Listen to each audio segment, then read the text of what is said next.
Start చేసి ముందుకు తీసుకెళ్లారు.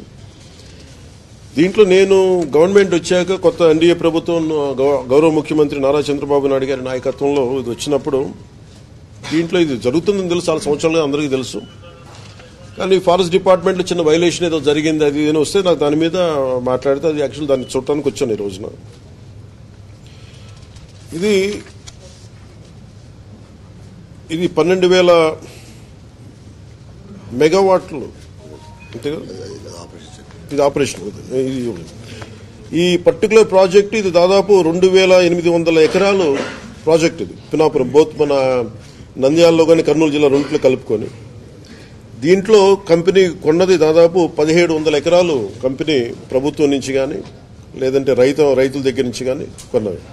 ఈ 2,800 ఎకరాల్లో 1,700 ఎకరాలు వాళ్ళు ఆల్రెడీ కొనేశారు.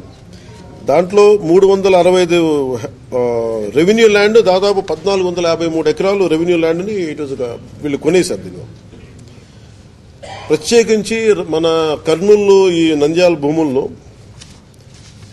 రాళ్లు రప్పలు ఉండి వ్యవసాయానికి ఏమాత్రం ఒక పనికిరాని అంటే నిరుపయోగం అంటే బలంగా వ్యవసాయం చేయలేని భూముల్లో ఇది గౌరవ ముఖ్యమంత్రి నారా చంద్రబాబు నాయుడు గారు గత కొన్ని సంవత్సరాలుగా గత 2 దశాబ్దాలుగా ప్రత్యేకించి ఐటీ తర్వాత ఆయన ఫోకస్ చేస్తుంది గ్రీన్ ఎనర్జీ మీద.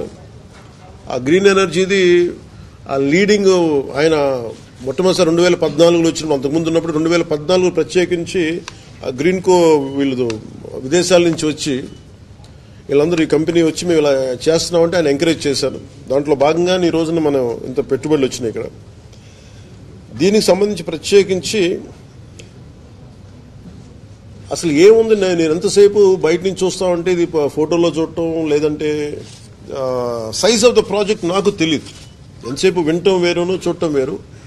ఇది చాలా ఒక రాష్ట్రానికే దేశానికే చాలా ప్రతిష్టాత్మకమైన ప్రాజెక్ట్. ఇది ఇండియాలో హైడ్రోనికల్ మనకి వాటర్ మనకి నీటిని వాడుకొని అలాగే గాలిని వాడుతూ అలాగే సోలార్ని వాడుతూ అన్నింటినీ మిళితం చేసి ఒక ఇంటిగ్రేటెడ్ ప్రాజెక్ట్ ఇప్పటివరకు ఇండియాలో లేదు.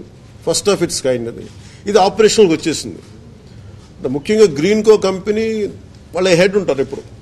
అంటే ఈయన చాలా చిన్న స్థాయి నుంచి వచ్చిన వ్యక్తి. ఈయన ఒక విద్యార్థిగా స్టార్ట్ అయ్యి మన యూకే లాంటి చోట్ల పనిచేస్తూ ఆయన విజన్ ఈ రోజున దాదాపు భారతదేశానికి 2.5 లక్షల కోట్లు పెట్టుబడి తీసుకురాగలిగారు ఆయన ఈ రోజు. సో మేము ఇన్వెస్ట్మెంట్ ఫ్రెండ్లీ అన్న కంపెనీ అంటే మన ప్రభుత్వం అనే ప్రాసెస్లో ఇది ఒక మేజర్ ఒక ఇష్యూ ఏమొచ్చిందంటే 365